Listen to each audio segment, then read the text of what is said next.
بسم الله الرحمن الرحیم. الحمد لله و الصلاة و السلام علی الحبیب رسول الله و علی آله و صحبه و من والاه.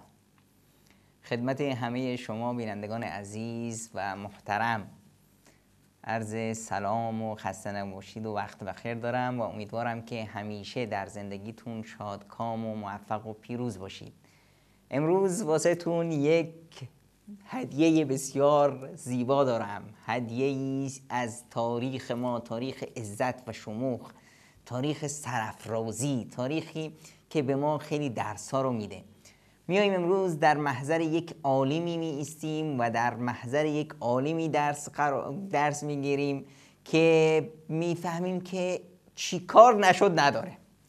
آقا جوونا، آقا بزرگا، نوجوانای عزیز، خانوما، آقایا، از این عالم بزرگ و از این همت والا و از این اراده قوی و نیرومند ما خیلی درس‌ها رو میگیریم امروز که به اصطلاح میتونه راهگشای زندگی ما باشه. تاریخ یا مدتی که ما درش هستیم، وضع فعلی ما خیلی شبیه به وضع زمان این شخصیتی که ما ازش حرف میزنیم. اصلا به شما بگم، اگر من مطمئن نمی بودم اون روایت های تاریخی که اومده، اگر مطمئن نبودم که اینها درسته، اگر اون کسایی که این حرفا رو نوشتن از افرادی نمی بودن که در خود زمان همین شخصیت با ایشون زندگی کردند و تاریخ رو به طور متواتری که هیچ شکی توش نیست برای ما نقل کردن، واقعا من خودم میموندم، دهنم وا میموند، میگفتم این افسانه است. حالا باورتون نمیشه، شما هم با ما همراه باشید ببینید که این شخص کیه.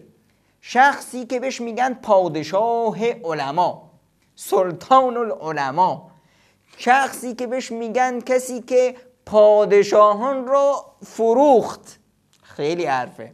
همچین شخصی، مثل این شخصا رو ما خیلی نیاز داریم. جامعه ما نیاز به عالمی داره، عالم و دانشمندی که جلوی باطل بیسته و بگه نه، بله، انکار کنه، انکار نه با زبان، با حرکتش، با فعلش، با کارش بیاد تو صحنه، امت رو به حرکت در بیاره. وقتی عالم امت میاد جلوی طاغوت می ایسته، جلوی ظلم می ایسته، جلوی منکر می ایسته، جلوی اشتباه می ایسته، میگه نه، ملت همراهیش میکنن. اینجاست که ملت در ساختن آینده امت، در ساختن آینده بشریت سهیم میشه. دیگه اون وقتی که ما همچین علمایی داریم، دیگه حاکم هر کاری رو نمیتونه بکنه. ببینید فساد امتها، سقوط تمدنها و فرهنگها، سقوط ملتها به سقوط دو شخصیته، یکی امیران و حاکمان وقت و یکی عالمان وقت. بله، ما این درد رو در جامعه خودمون داریم. سقوط عالم رو داریم به طرف پستی، به طرف دنیا پرستی، به طرف ذلت و خواری قبول کردن، و سقوط سرداران و سردمداران سیاسی رو داریم به طرف دروغ، مکر، حیله، چپاول و خودکامگی، استبداد، در پی خود بودن، چاپیدن ملت و دولت. خب اما این شخصیت به ما یاد میده که نه، میشه انسانی دیگر بود، میشه در ساختن جامعه سهیم بود، میشه اگر روزگار هر چند سیاهه میشه ما شمع روشن این فضای سیاه باشیم، از سیاهی ننالیم، نه نفرین نکنیم به سیاهی، بیاییم یه شمعی روشن کنیم. این شخصیت کیه؟ شخصیت بسیار وارسته. حالا شما یه میان برنامه ببینید و در اثنای این میان برنامه فکر کنید این کیه، تا بعد از اون به شما بگم کیه.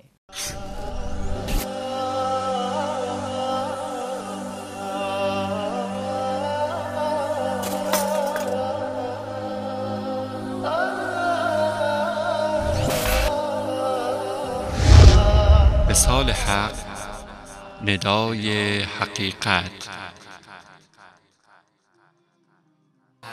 از سوی پروردگار توست، بنابراین از تردید کنندگان مباش. بسم الله الرحمن الرحیم. با سلام مجدد. بله، شخصیت العز ابن عبدالسلام. العز ابن عبدالسلام شخصی که بهش میگن سلطان العلماء. میدونید این کی بود؟ آهای افرادی که از فقر و ناداری مینالید، آهای بزرگایی که میگه از ما دیگه گذشته، علم و دانش دیگه از کار ما نیست. نه، بیایید بشنوید. عز ابن عبدالسلام پسر عبدالسلام، عز الدین پسر عبدالسلام. عبدالسلام چی کاره بود؟ عبدالسلام یک کارگر عادی بود که روزمزد کار میکرد، میرفت تو خیابونا، کسی میگفت آقا حمالی کن، فلان کن، این کارو بکن، به هر حال روزمزد زندگیشو میگذرون. پسر شما عزو هم وقتی با خودش میبرد این ور اون ور، در کارا کمکش میکرد و نماز هم تو مسجد اموی میخوندن و اونجا هم یکی از علمای اون زمان فخر ابن عساکر خطیب مسجد بود. بعضی وقتا بعد از نماز هم یک عرض ادبی خدمت این عالم جلیل هم میکردند و میرفتند. از اینطوری بزرگ شد، بی سواد، در خانواده فقیر، در خونه فقر، تا تقریبا عمرش 30 سال رسیده بود که پدرش وفات کرد. مصدر رزق و روزی رفت، ناراحت شده بود، چه کار کنم چه کار نکنم، وضع و زندگی اینا. رفت پیش همین امام مسجد به اصطلاح جناب ابن عساکر و گفت که من وضع حالی ندارم، بابا هم وفات کرد و من چه کار کنم، کاری هم ندارم دست و پا کنم. ابن عساکر گفت پسرم اشکال نداره، شما بیا تو مسجد. البته تو مسجد ما کارمندامون همه کارمندای مسجد هستن، خب شما بیا کمک فراش باش، تو همین مسجد استراحت میکنی، تو همین مسجد کارت زندگیت میگذرینی، به هر حال به نمازت میرسی، به عباداتت میرسی. پسر دید که حرف درستیه، حرف به جایی است. اومد شروع کرد به کار در مسجد جامع دمشق و در اونجا مشغول کار بود، مسجد رو تمیز میکرد. بچه ها رو میدید قرآن میخونن، شوق قرآن خوندن توش پیدا شد، کم کم میرفت تو درسا، وقتی پیدا میکرد مینشست. اما ببینید العز ابن عبدالسلام میگن، تاریخ میگه که در 51 سالگی خودشو گذاشت واسه علم. ببینید در 51 سالگی، پس هیچ وقتی برای آموزش علم دیر نیست. در 51 سالگی شروع کرد، شد چی؟ سلطان العلماء، سرکرده و بزرگترین عالم روزگار خودش، اصلا مجدد روزگار بود. در بعضی از روایت ها اومده که سر هر 100 سالی خداوند یک انسانی رو فرهیخته میکنه از بین جامعه که جامعه رو کلن تغییر میده. این العز ابن عبدالسلام همین شخص بود. چیکار کرد؟ حالا میشنویم. در وقتی که اومد جلو و علم کسب کرد، به جایی رسید که در حاکم روزگار، حاکم اون روز اسمش بود الصالح اسماعیل. الصالح اسماعیل کی بود؟ الصالح اسماعیل برادرزاده صلاح الدین ایوبی، اون شخصی که حطین رو به کار گذاشت، اون شخصی که فخر برای زندگی و برای تاریخ اسلام و مسلمین نوشت، این برادرزاده اون بود. صلاح الدین ایوبی وقتی که وفات کردن، بعد از اون بچه ها و خیشا و ایناش اومدن دنیای اسلام رو تکه تکه پاره کردن، هر کسی واسه خود شهری پیدا کرد و شد پادشاه. این برادرزاده‌اش هم شده بود پادشاه دمشق، پادشاه شام. در مصر کی بود؟ در مصر ملک نجم الدین بود، نجم الدین ایوب. اونا همشون بهشون میگفتن صالح، اما خیلی کمیشون صالح بودن. نه این آقا نه صالح بود و نه هم پیرو اسماعیل پیامبر، آدم بدجنسی هم بود. خب این آدم اومد العزو به عنوان، چون که عالم برجسته شده بود، شخصیت والایی داشت، به خاطر اینکه مردم رو کسب کنه، ایشون رو به عنوان خطیب و عالم دمشق و شام انتخاب کرد. فکر میکرد به این صورت میتونه عزو تو جیب خودش بذاره، اما عز اون شخص نبود. عز کسی بود که عزت نفس داشت. اشتباه هر کی میکرد جلوشو میگرفت، حتی اگر خودش اشتباه میکرد. یه بار ازش فتوایی خواسته بودن، فتوا داده بود، بعد رفته بود مطالعه کرده بود، دیده بود نه اشتباه کردم. کسایی رو آورد آقا جار بزنید توی شهر، بگید اون فتوایی که امام داده اون فتوا اشتباهست، درستش اینه. خودش رو نقد میکرد، چه برسه به دیگران. در این اثنا بود وضع جهان اسلام مثل وضع امروزی ما بود. هر کسی واسه خودش کشوری داره، همسایه از همسایه بدش میاد و همه در ستیز با همدیگه هستن، بد و بیرای همدیگه رو میگن، میخوان به طریقی به روشی به همدیگه طعنه بزنن و از همدیگه انتقام بگیرن. این آقا از صالح هم چشش به مصر بود که من چطور این مصر رو به چنگ بیارم. اینجا بود که رفته بود با مسیحیا دار به سرا یک معاهداتی امضا کنه و با اونا اتفاق کنه، اونا کمکش کنند که به مصر حمله کنه. از مسیحیای اروپا کمک میخواد تا به برادرش همسایه دیوار به دیوارش مصر بکوبه، بجنگه باشون. مثل همین کارهای افتضاحی که بسیاری از سردمداران ما میکنن.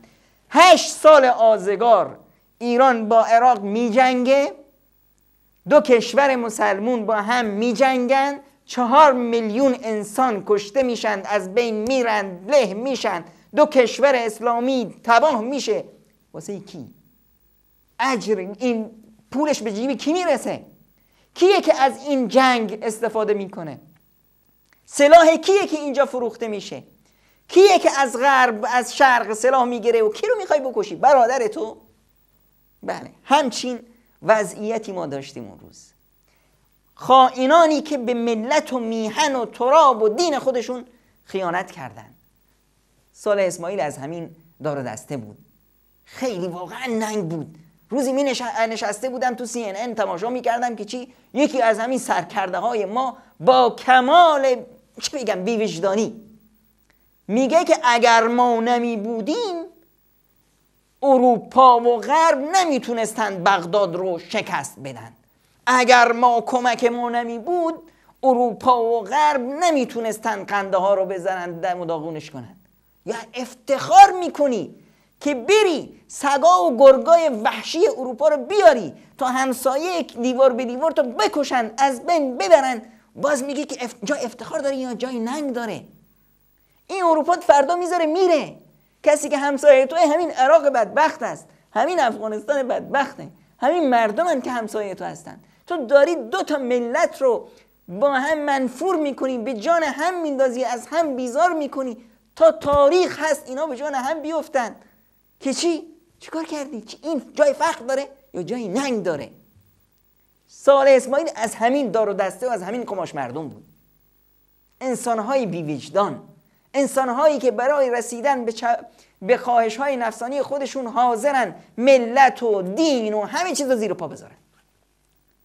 صالح اسماعیل با اون مسیحی‌ها تعهدات و قرارداداتی بست و از جمله این بود که من چند تا از قلعه ها رو به شما میدم، فلان فلان شهر هم به خدمت شما 2 دستی تقدیم میکنم، شما میتونید داخل دمشق بیایید سلاح بخرید. این حرفا که شد و مسیحا اومدن داخل شهر سلاح میخرن. کی بود؟ عز ابن عبدالسلام بلند شد فتوا داد که آهای ملت، فروختن سلاح به دشمن به مسیحیان حرام است. شما میدونید که اینا سلاح رو میخرند، از شما اسلحه میخرند، برادراتون رو میخوان بکشن. در روز جمعه عز بن عبدالسلام بالای منبر حرفای شدیدی زد بر اینی که انسانها مسلمونها بیان با مسیحیان هم دست بشن برای کشتن برادرای خودشون. صالح اسماعیل خاک تو سر هم اونجا نشسته بود. بعد از اون خب عادت روزگار بود که امام دعا میکرد برای پادشاه و خدای. اینجا بود که از دعا نکرد واسش، بلکه دعا کرد بار الها برای این امت کسی رو بفرست که شایستگی رهبری این امت رو داشته باشه. اللهم ابرم لهذه الامه امرا رشدا تعز فیه اهل طاعتک. در اون حالت اون کسایی که مطیع فرمان تو هن اونا رو عزیز میکنی، شریف میکنی. اونایی که معصیت تو میکنن، گناه تو میکنن، اونا رو میزنی زمین.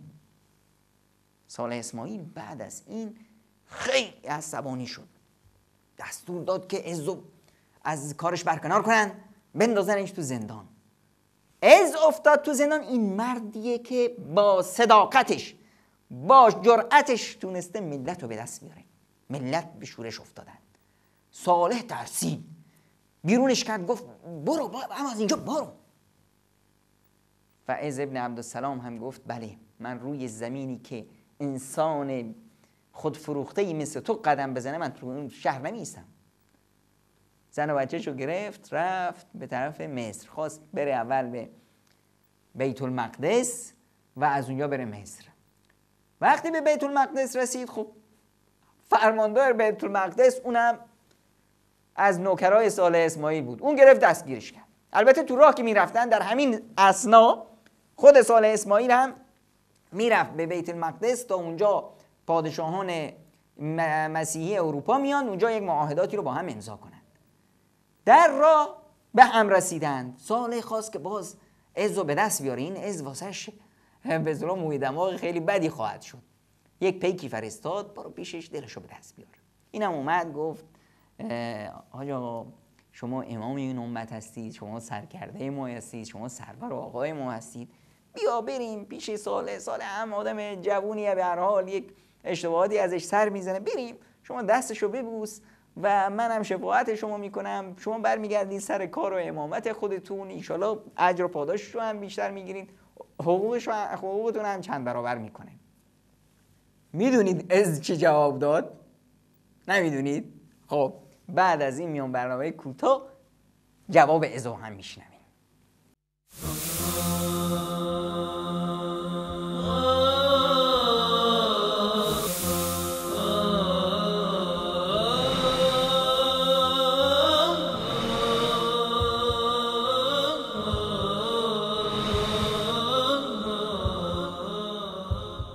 بسم الله الرحمن الرحیم. بله میدونید مشتاق شنیدن جواب عزی. بله عز همچین تعجب میکرد، این مرده که چی داره میگه؟ همچین نگاش کرد گفت آهای تو داری چه میگی؟ اگر صالح اسماعیل بیاد بخواد دست منو ببوسه بهش اجازه نمیدم. شما در چه فکرید و ما در چه فکریم؟ خدایا تو رو شکر ما رو نجات دادی، شفا دادی از همین بیماری هایی که تو دلای اینا هست. صالح وقتی این حرف رو شنید، حرف به صالح رسید، عصبانی شد، گفت دستگیرش کنید. و اردوگاه زده بودن، گفت اینو بگیرید تو خیمه، تو کنار خیمه من زندانیش کنید. اونجا زندانیش کردن، تو دستبند زدن، پابند زدن و بعد از اون سرکرده های مسیحی اومدن و با صالح در به اصطلاح خیمهش نشستند، بگو و بشنو و بخور و بگو و خنده و قهقه، و از اون بر صدای زنجیرای عز بن عبدالسلام می اومد که تکون میخورد، نماز میخوند، قرآن با صدای بلند میخوند. صالح خواست یک پوزی بده به این غربی ها، بگه مثل همین آرویی که گفتم تو CNN پوز میداد که اگر ما نمیبودیم شما غربی ها نمیتونستید کشورهای همسایه ما رو داغون کنید. به اینا گفت که ببین این صدا رو میشنوید؟ گفتم بله این صدای کیه؟ گفت این صدای پاپ، شما پاپ دارید نه؟ همون سرکرده‌تون، عالم بزرگتون، این پاپ ما مسلمون هاست. اینو من گرفتم به خاطر شما، اینو گرفتم تو زنجیر کردم، شکنجهش میکنم واسه اینی که این مخالف اینه که من بعضی از شهرهای اسلامی رو تحویل شما دادم. فکر میکرد اونا این خیانت، خائن در چشم همه ذلیله، منافق و خود فروخته در چشم همه ذلیله، حتی واسه اونی که خودشو فروخته. این مسیحا بهش گفتم شما همچین شخصایی هم دارید، عالمای دینی دارید که مخالف این خیانت‌های خود فروختگی شما؟ بله اینه، من هم اینو گرفتم شکنجه‌اش هم دادم، زندانش هم انداختم. گفتم ببین اگر این پیش ما می بود، این از پاپا و کشیشای ما می بود، به خدا سوگند که ما پاهاشو می شستیم، آب پاهاشو می شستیم، اینو به عنوان شوربا، به عنوان سوپ می کردیم واسه خودمون می خوردیم. و اون وقت شما میگید زندانش میکنید. به هر حال سال نجم الدین ایوب با گروهی اومدند به این سپاه دشمن حمله کردند و تونستند از اینجا عز ابن عبدالسلام هم آزاد کنند و با خودشون ببرند. عز ابن عبدالسلام در مصر پیش کی؟ پیش یک پادشاهی که اینو اومده نجاتش داده از زندان و به بهترین وجه ازش استقبال کرده آورده تو مصر. سال نجم وقتی که نجم الدین ایوب وقتی که آورد به مصر، گذاشتش مفتی دیار مصر، شخصیت والای مصر، یعنی احترام که در تصور نداشته باشید. خب حالا موقف عز عوض میشه. عزی که الان از سرزمین خودش فراریه، اومده اونجا کسی رو نداره، اومده باز پادشاه ازش به همچین وضعی استقبال کرده، آیا حاضر دینشو بفروشه واسه پادشاه؟ نه. عز هر جا که هست عزه. عز ابن عبدالسلام یعنی مرد. عز ابن عبدالسلام یعنی شخصی که به دینش به آیینش افتخار میکنه. عز ابن عبدالسلام میخوای ببینید در مصر چی کار کرد؟ بعد از این میام برنامه کوتاه با هم میبینیم که در مصر چه خبر شد.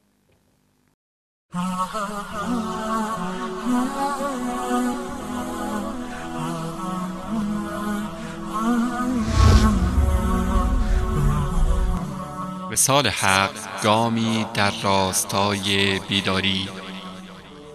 او ذاتی است که پیامبرش را با هدایت و دین حق فرستاد تا آن را بر سایر ادیان غالب و پیروز بگرداند، اگرچه برای مشرکان ناخوشایند باشد. با عرض سلام مجدد خدمت شما عزیزان. عز ابن عبدالسلام در مصر رسید. در این روزها عز تقریبا حدود 80 سال عمر داشت. یه روزی روز عید پادشاه می‌خواست در راه حرکت می‌کرد، مردم ازش استقبال می‌کردند، بسیجی‌ها و سپاهی‌ها از این ور اون ور اسکورتش می‌کردند، بعضی از امیران می‌اومدن پابوسی و از این شکوه و جلال پادشاهانایی که اون زمانا بود و الان هم هست. الان هم ما پادشاه‌های همون زمان رو داریم، اما پادشاه بیتاج به نام نخست وزیر و رئیس جمهور رو نمیدم چی. عز ابن عبدالسلام وقتی این حالت رو دید داد کشید: ای ایوب! پادشاه رو به نامش صدا کرد. پادشاه قدیم مثل همین رئیس رؤساهای ما 10 تا پیشوند قبل از اسمشون هست. بدون یکی از اون 10 تا پیشوند گفت ای ایوب! داد میکشت. پیرمرد عصا به دست تو خیابون: ای ایوب! پادشاه همه حیران شدن، کی جرأت داره پادشاه رو همچین صدا بزنه؟ گفت که از خدا بترس.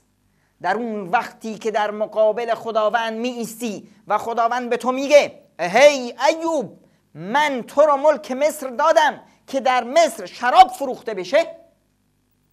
پادشاه دست و پاچه شده بود، گفت که تو کشور من امکان نداره شراب فروخته بشه، چه حرفی داری میزنید؟ گفت بله، من خودم تحقیق کردم، در فلان جا شراب فروخته میشه، فلان و فلان بدکاری ها و گناه ها هم مرتکب میشه. چه جوابی برای خودت داری؟ ایوب گفت نه بابا، من اون از زمانهای قدیم، از زمان پدرم است، من که بهش اجازه ندادم. گفت پس تو از همونهایی که قرآن کریم درباره‌شان میگه که انا وجدنا آباءنا علی امه، ما پدرامون رو در راه و رسم دیدیم و ما هم در راه اونا میریم. گفت نه البته که نه.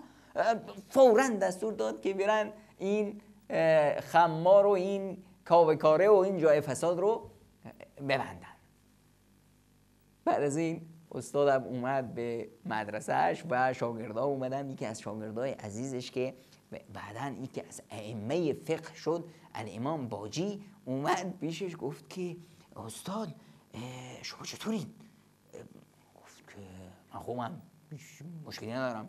گفت که استاد ببخشید شما چرا همچین کاری با پادشاه کردید؟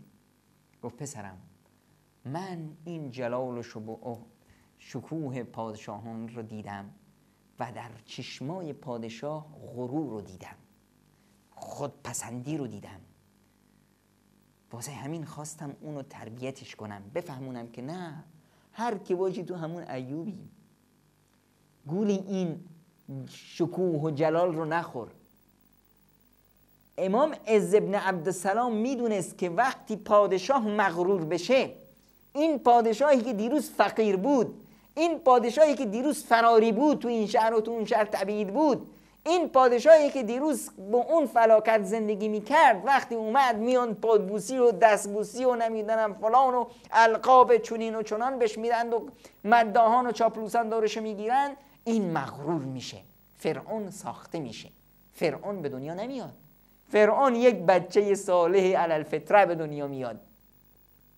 فرعون یک بچه مثل همه بچهای دیگه، اینا و اینوری و اونوری ها هستن توش باد میکنن میشه فرعون، خودشو باور میکنه.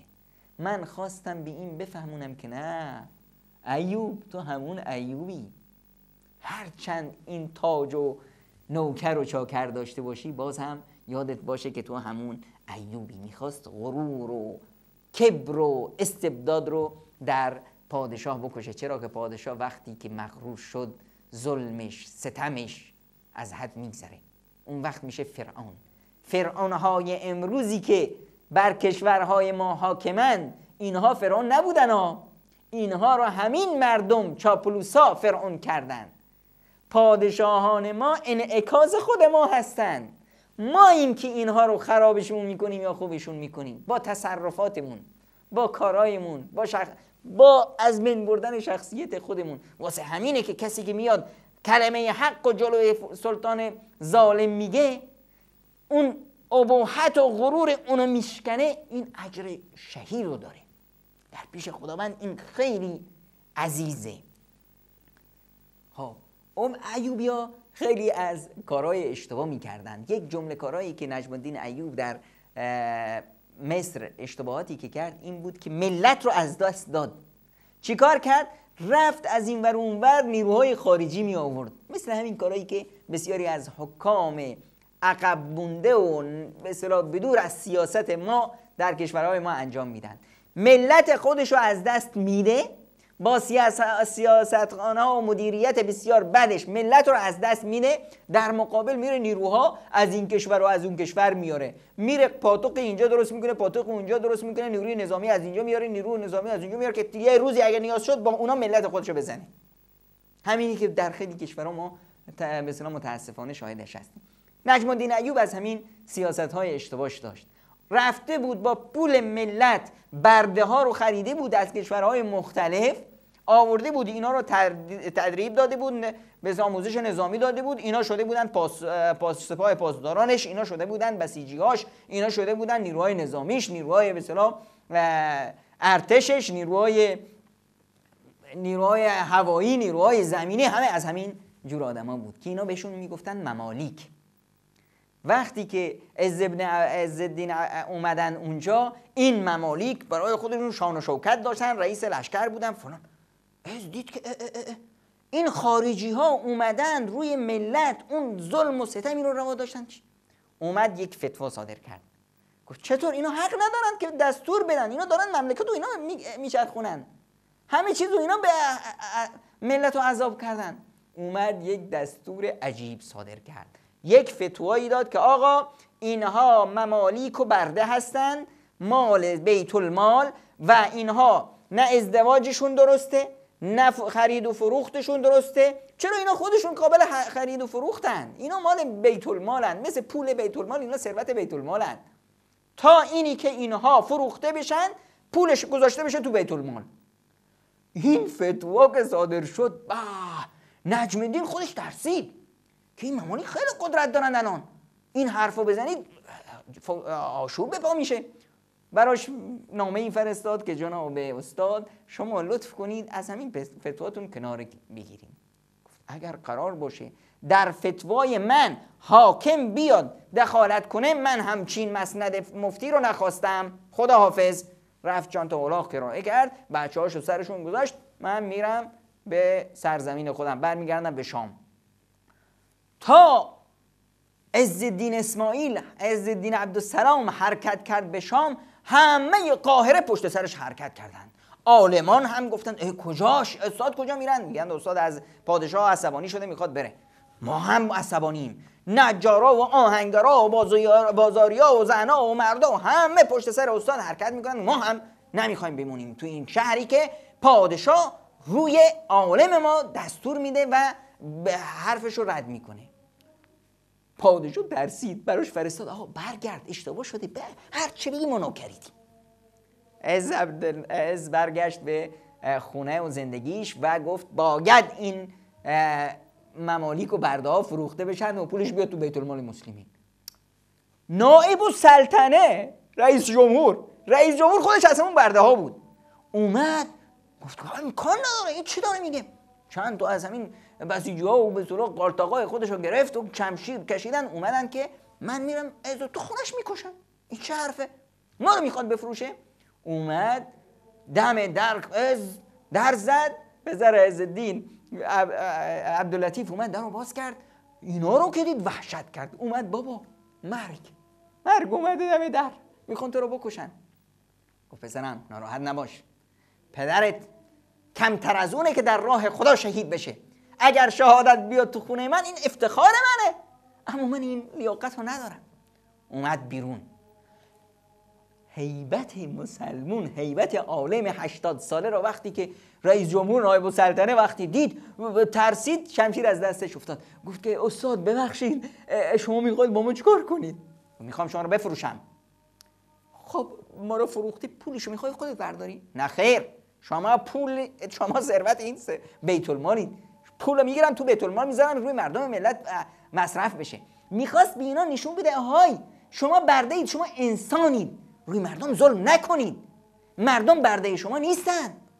این ملت هایی که به بردگی کشیدن واسه چی برده شدن؟ به خاطر همین حکام و سردمداران ظالم و مستبد. اونم گفت چشم. رفتن خودشون افرادشون رو بسیج کردن که ما رو وقتی میذارن تو فروش ما رو بخرید، پولا اضافی هم گذاشتن. از اومد یکی از نایب السلطنه گرفته تا آخرین ممالیک یکی رو تو بازار مثل برده فروخت. آقا این نایب السلطنه واسه فروش چند میخرید؟ خب اون کسی رو فرستادی بودن، بلند شد من نایب السلطنه رو به 5 میلیون میخرم. نه 5 میلیارد. کسی میخواد بخره؟ نمیخواد بزنیمش تو برده فروشی. همه ثروتشون رو به همون ممالیک جمع کردن، خودشون رو با پولای خودشون، پولایی که چپاول کرده بودن از ملت، خریدن. پولا رو شیخ گذاشت، استاد عز گذاشت تو بیت المال مسلمین و مصرف مسلمان شد. ببینید این رو میگن عزت یک مؤمن، اینه که به عزالدین، به العز ابن عبدالسلام میگن به اصطلاح فروشنده پادشاهان. عزت، اراده، همت. کسی که این کیه؟ همونیه که 50 سالگی شروع کرد به دانش آموزی. چنین مردانه ایستاد، خداوند اونو ضایع نکرد. از مال درس از این نداشت که دنیاش بره. ببینید علمای اون روز جمال الدین حصری حنفی و عز شافعی است در دمشق، وقتی که عز رو به حاکم به زندان انداخت، این رفت پیش حاکم جمال الدین حصری که از علمای اون زمان رفت پیش حاکم ازش استقبال کرد، گفت نه من نه استقبال تو خواستم نه هیچ. این عالم برجسته رو انداخته تو زندان، یا بیارید بیرون. اگر این در هند یا در آخر دنیا می بود مثل تو باید میرفتی اونجا ازش خواهش میکردی که بیاد تو سرزمین تو. این اومده تو سرزمین تو، باید افتخار کنی، نه اینکه اینو بذاری تو زندان. وقتی که العز اومد به مصر، اون وقت مفتی اعظم مصر شخصی بود به نام عبدالعظیم منذری. عبدالعظیم اعلام کرد آهای مردم، تا امروز من فتوای شما میدادم که العز اینجا نبود، امروز که عز اومده منصب فتوا مال اینه، از من فتوا نخواهید. شخصی مثل عز رو دارید از من نپرسید. و امروز بسیار با کمال تفسف میبینیم که بعضی از دعوتگران همدیگه رو میخوان که جاشون رو پسر رو بگیرن، نمیخوان این فلان شهرت منو گرفت، این فلان مال منو گرفت، فلان. عیبه، جای خجالت داره، جای شرم داره که علما و دعوتگران و اهل علم و اهل تقوا و اهل ایمان، کسایی که دل ایمانشون تو قرآنش اسم ایمان رو دارن حمل میکنن، اسم قرآن رو در زبانشون دارن، اینا بیان به مادیگری و به دنیا بچسبن. اینجاست که حرفشون به دل هیچ کسی اثر نخواهد گذاشت. اینجاست که خداوند اونها رو از چشمای مردم میندازه، هرچند گمان کنند که مردم ما رو احترام میذارن. نه، ببین اگر مردم شما رو احترام میذارن از شهر برو بیرون، ببین چند نفر پشت سرت حرکت میکنن. وقتی که تو مصیبت میفتی چند نفر میان پشت سرت. اما مؤمن واقعی مثل عز از شهر میخواد بره بیرون، شهر میخوان همه دنبالش که ما هم میریم بیرون. خب عزیزان، از عز ابن عبدالسلام اراده قوی، ایمان، صدق و اینی که کار نشد نداره رو یاد گرفتیم و اینی که ماهی رو هر وقت از آب بگیرید تازه است. تا دیداری دیگه همه شما عزیزان را به خدای بزرگ میسپارم و از همتون التماس دعا دارم. خدا یار و نگهدارتون باد.